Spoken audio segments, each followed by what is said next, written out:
सिंध का दूसरा बड़ा शहर हैदराबाद। साल था 2007 या 8। जीशान का एक छोटा भाई, जीशान खुद उस वक्त टीनेज में दाखिल हो रहा था, 12-13 साल का था। जीशान की एक बड़ी बहन। जीशान के जो वालिद साहब थे वो एक जिम्मेदार फैमिली से थे, ज़राई ज़मीनें थी, ज़रा अपने स्टाइल में जीने वाले आदमी थे। जीशान की जो वालदा थी वो भी लॉयर थी और उनके अपने 2 प्राइवेट स्कूल्स भी वो रन करती थी। जीशान की वालदा की तरफ से जीशान के वालिद साहब पर कोई ऐसा बोझ नहीं होता था कि आप खर्चा दें या बाकी मामला, तो वो अपनी ज़िंदगी जी रहे होते थे।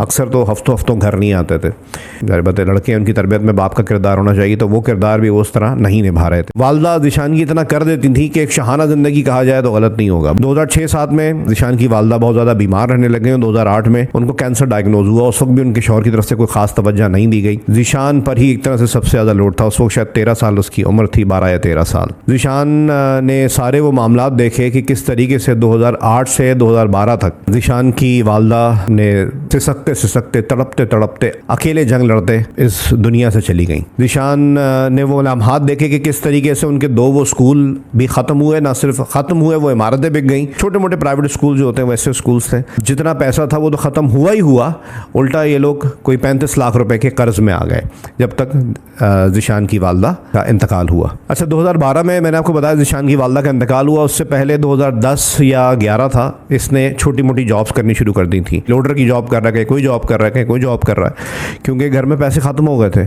एक दिन वो हैदराबाद के ऑटो भान रोड, जो हैदराबाद के लोग हैं वो जानते हैं, ऑटो भान रोड पे बैठा हुआ था अकेला और ये सोच रहा था कि ना मेरे घर में राशन डालने के पैसे हैं, छोटे भाई के भी खर्चे पूरे नहीं हो पा रहे, मेरे अपने खर्चे तो सही है, मैं तो वैसे ही छोटी मोटी जॉब्स कर रहा हूँ। वालदा समझ लें बिल्कुल मौत के करीब थी, उसको इस चीज़ का अंदाज़ा हो चुका था। और जो बड़ी बहन थी, कुछ 6-8 महीने पहले उसकी शादी तय कर दी गई थी। बहुत अर्ली एज थी, लेकिन माँ चाहती थी मैं अपनी ज़िंदगी में ही देखभाल के इसकी शादी तय कर दूँ।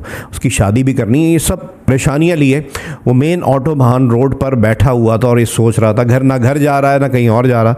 वहाँ बैठ के जब ये सोच रहा तो करीब से मोटरसाइकिल पर खालिद भाई गुजरे। खालिद वो साहब थे जो इस शहर की पॉलिटिक्स में बड़ा किरदार रखते थे एज अ वर्कर। आपको पता ही है कराची, हैदराबाद, नवाबशाह, बाकी शहरों में कौन सी पॉलिटिकल पार्टी थी। इसके अलावा वो हैदराबाद के ऑफिस में नौकरी भी करते थे, अच्छी पोजीशन पर।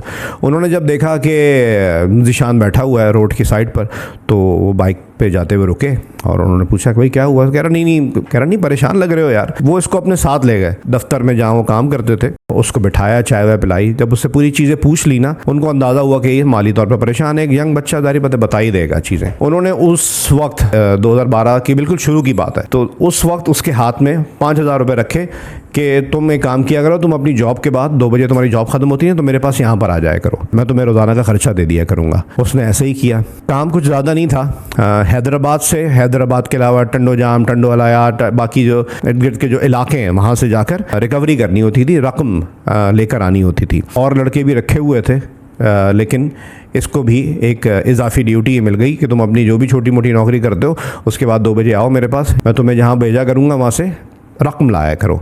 अच्छा, रकम होती किस मद में थी? रकम इस मद में होती थी कि जो इन बच्चों के कम ग्रेड आते थे या कम नंबर आते थे, उनको बढ़ाने के लिए हर ज़िले से, हर इलाके से, हर छोटे मोटे शहर से पैसे जमा करने के लिए मुख्तलिफ लोग उन्होंने रखे हुए थे। वही क्लाइंट भी घेरते थे कि भाई आप लोगों के नंबर नहीं आ सके, या उस ज़माने में था कि आप अगर इम्तिहान में नहीं भी बैठना चाहते तो भी आपके नंबर्स आ जाएंगे और ऐसे इसके पैसे लगेंगे। तो हर शहर से, छोटे छोटे शहरों से बड़े जगह पर पैसे जमा होते थे और वहाँ से जीशान की ड्यूटी लगाई गई कि तुमने यहाँ से पैसे जमा करने। और उस वक्त भी वो एक जगह से 25-25, 30-30 लाख रुपए की रकम उठा के इसको हैदराबाद में खालिद के पास लानी होती थी। जीशान एक अच्छी फैमिली से था, पढ़ा लिखा भी था थोड़ा बहुत। वो बहुत ईमानदारी से ये काम कर रहा था और खालिद ने नोटिस किया कि भाई इसकी रिकवरी बहुत बेहतर हो गई है। जो बाकी लड़के लग रहे हैं इसका मतलब वो इसमें डंडी मार रहे हैं। जीशान की एक अच्छी आदत ये थी कि वो तमाम चीज़ों की लिखत पढ़त रखता था, चाहे $1 हो या $1 हो या $1 हो। बड़ा खुश हुआ खालिद और बड़े अच्छी तरीके से काम चलने लगा। जीशान ये देख रहा था, उसके दिल में एक मलामत थी कि यार ये डिग्रीज बनाने वाला काम है, ये मतलब नाजायज़ काम है, इतनी तो समझ होती है और ये हराम है। रोज़ाना के 5-6 हज़ार रुपये मिलना शुरू हुए 2012, आप समझ सकते हैं, ये तो बहुत ज़्यादा पैसे थे। तो उसका खर्चे, उसके बाकी मामला बेहतर शुरू हुए। उसने कोशिश भी की माँ को बचाने की, लेकिन 2012 के एंड में उसकी माँ का इंतकाल हो गया। अब वो 24 घंटे ही समझ लें खालिद के पास रहने लगा। उस ज़माने में आपको याद होगा ऑपरेशन भी शुरू हुआ था एक तंजीम के ख़िलाफ़। तो खालिद ने ये राज अफशा किया कि जी हमारा ये कुछ असलहा था, अब ये बुरा वक्त है तो ना हम रख सकते हैं और ना हम इसका कुछ और कर सकते हैं, तो हम इसको फ़रोख्त करेंगे। गैर कानूनी असलहे की फ़रोख्त का भी खालिद ने बताया ये मेरा काम है और तुमने इसमें मेरी मदद करनी है। अब चाहे उसको कहाँ वो डंप होता था असलहा, कहाँ वो जाता था, कहाँ से वो पैसे असलहे के फ़रोख्त की जो रकम है वो कहाँ से रिकवरी करनी होती थी, वो सारी जिम्मेदारी ज़ीशान पर लाद दी गई। वो ये भी देखता था कि मैं रोज़ाना के 7-7 8-8 हज़ार रुपये कमा रहा हूँ और बचता मुझे 1 रुपया नहीं है। तो ये अलामात थी कि आप हराम करेंगे, हराम कमाएंगे या किसी भी गलत तरीके से आप कमा रहे हैं या किसी का हक मार रहे हैं, वो आपको बचेगा नहीं। अच्छा, जब इसकी वालदा का इंतकाल हुआ फिर पैसे इसको अच्छे मिल रहे थे। 1-2 दफ़ा इसके साथ मिसहैप्स भी हुए। टंडो आदम के पास एक जगह रिकवरी करने गया और जिन लोगों से पैसे लिए उन्होंने ही इसकी कहीं आगे जाके फील्डिंग लगा दी और इसको अगवा किया। उस दिन के बाद इसके दिमाग में आया कि अगर मुझे कुछ हो जाता तो मेरे छोटे भाई और मेरी बहन का क्या होता जिसकी शादी की मैं तैयारी कर रहा हूँ। खैर, अब एहसान तले तो दबा हुआ था कि ऐसे वक्त में खालिद ने इसका हाथ पकड़ा था कि जब ये बहुत बुरे हालात में था, ना नहीं कर पा रहा था। 2014 में ज़ीशान की शादी हो जाती है। बहुत अर्ली एज में शादी कर दी गई। शादी हुई और फिर कुछ अरसे में इसकी बेटी भी हुई। ज़ीशान ने जब अपनी बेटी को पहली बार देखा ना, तो ज़ीशान के अपने अल्फाज ये हैं कि मेरे दिमाग में आया कि मैंने अपनी बेटी को इस माहौल में इन पैसों से नहीं पालना, लेकिन मजबूर था और क्या करता। पढ़ाई वो कंटिन्यू नहीं रख नहीं सका था, मौके और कोई नज़र नहीं आ रहे थे। शहर के हालात चाहे कराची के हों या हैदराबाद में जहाँ वो रह रहा था वो इतने ख़राब थे कि कोई कारोबार करना है किसी भी तरीके से आगे बढ़ना बहुत मुश्किल था। दूसरा, जिन लोगों से वो जुड़ गया था, जिस नेक्सस में वो फंस गया था, वहाँ से निकलना या उनको ना करना भी एक बहुत मुश्किल काम था। कुछ अरसे बाद इसको खालिद की तरफ से इंस्ट्रक्शंस मिली, मैं उस शहर का नाम भूल रहा हूँ कि टंडो आदम या टंडो अलायार, वहाँ से कुछ पैसे लेके कोई 40-45 लाख रुपए की रकम थी, वो लेकर वापस आना है हैदराबाद। ज़ीशान ने अपने दोस्त को साथ लिया, मोटर बाइक पे लोग गए, रकम लेके वापस ही आ रहे थे हैदराबाद की तरफ। तो एक इलाका आता है डेठा, उसको सिंधी ज़बान में ऐसा डेठा पढ़ते हैं। बहुत कम लोगों ने इस इलाके का नाम सुना होगा, आप चाहें तो यूट्यूब पे सर्च भी कर सकते हैं। डेठा रेलवे स्टेशन, ये आता तो हैदराबाद डिस्ट्रिक्ट में ही है, लेकिन हैदराबाद शहर से शायद 6-8 किलोमीटर दूर एक रेलवे स्टेशन है। एक छोटा सा टाउन है डेठा के नाम से। डेठा के मुकाम पर जब ये पहुंचा तो ये बाइक चला रहा था और रकम इसने मोटरसाइकिल के खुफिया खाने में रखी थी जो हमेशा रखता था। पीछे इसका दोस्त बैठा था। जिन लोगों ने रकम दी थी उन्हीं की नीयत ख़राब हुई और शायद उन्होंने ही फील्डिंग लगाई, इसको अंदाज़ा हो गया था और रास्ते में किसी मकाम पर इनके ऊपर फायरिंग की गई और 4 गोलियां इसके पीछे बैठे दोस्त को लगी। वो मौके पर ही जहाँ भाग हो गया और बाइक भी गिरी और बाइक पे जो इसके दोस्त पीछे सवार था वो इसके ऊपर गिर गया, खूनम खून था। ज़ीशान का बताना है कि मैं वहाँ 2.5 घंटे उस लाश के नीचे लेटा रहा। क्योंकि जैसे ही उन्होंने फायरिंग की थी उसके बाद आके उन्होंने देखा कि ये दोनों मर गए नहीं मर गए। कह रहे मैं बेसुध होकर पड़ गया था कि जैसे मैं मर गया हूँ। खून मुझ पर इतना था और मेरा दोस्त जो साथी था वो मुझ पर गिरा हुआ था, वो तो जान से जा चुका था। तो ये लोग समझे कि ये दोनों मर गए। कह रहा 3-4 मिनट 5 मिनट उन्होंने हमें हिला जुला के देखा। उसके बाद मोटरसाइकिल की तलाशी ली। कह रहा मैं उनकी सब बातें सुन रहा था कि वो पैसे ढूंढ रहे थे, लेकिन मैंने एक खुफिया खाना बनाया हुआ था, उनको वो पैसे नहीं मिले और वहाँ से फ़रार हो गए। ज़ीशान बताता है मैं फिर भी वहाँ पड़ा रहा। 2.5 से 3 घंटे मैं वहाँ पड़ा रहा और मेरे दिमाग में सिर्फ़ और सिर्फ मेरी बेटी और मेरी बेगम थे। और मैंने सोचा कि आज अगर अल्लाह ताला ने मुझे ज़िंदगी दे दी और मैं यहाँ से बच के चला गया तो मैं ये काम किसी सूरत नहीं करूँगा। वही हुआ। 2.5-3 घंटे बाद उसने वहाँ बाइक स्टार्ट की और वो पहुँचा हैदराबाद में खालिद के पास। उसको उसकी रकम हवाले की। खालिद ने ज़ीशान की हालत देखी। ज़ीशान ने पूरी बात बताई। ज़ीशान ये कहना ही चाहता था कि मैं आज से आपके लिए काम नहीं करूंगा, आपका रास्ता अलग मेरा रास्ता अलग, लेकिन वो ये बात नहीं कह सका। अगले ही दिन एक और रिकवरी के लिए ज़ीशान को हैदराबाद में कहीं भेजा गया और इस दफ़ा खालिद का बेटा, जो बड़ा बेटा था, वो भी इसके साथ था।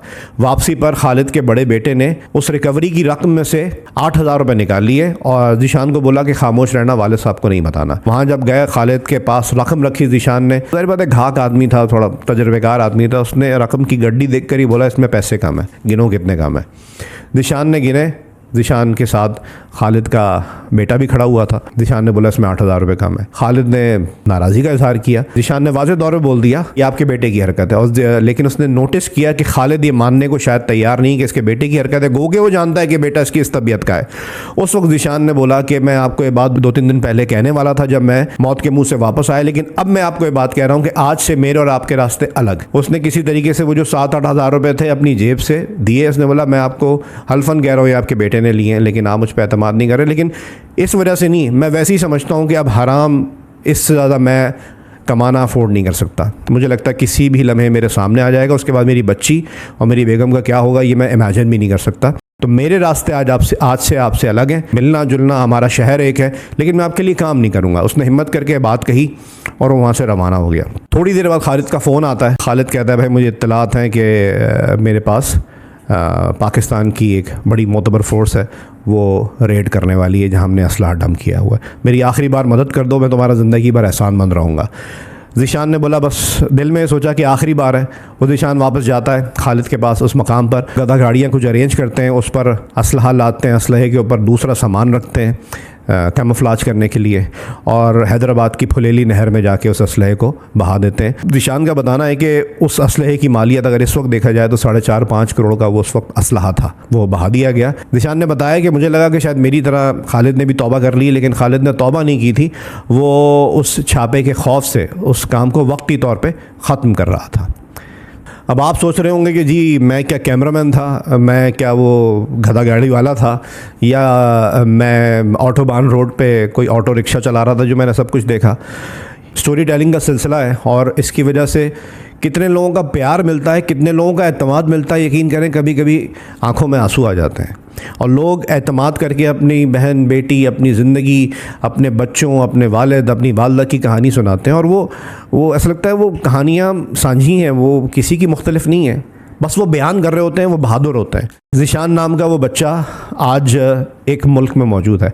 मुझे उस मुल्क से बहुत ही डिफरेंट किस्म का जब वो कोड आया कि मैंने कहा कहाँ से मुझे मैसेज आए, तो मैंने सर्च किया तो फ़लाने मुल्क से वो का कोड था।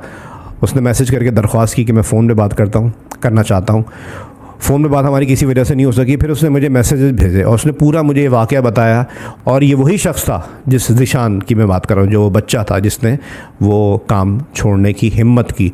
उसने बताया कि उस वक्त मैंने काम छोड़ा वो, और कुछ अर्सा मैंने बहुत हार्ड टाइम देखा, लेकिन उसका मुझे फ़ोन करके, मुझे मैसेज करके बताने का मकसद ये था कि आप लोगों को बताएं कि मैं उस जंगल से निकला, मैं उस हराम काम में इतना डूब चुका था कि मैं रोज़ाना के 10,000 रुपये कमाना कोई मुश्किल बात ही नहीं थी 2013-14 में, लेकिन मैं उससे निकला कि जब मेरे साथ वो हादसा पेश आया।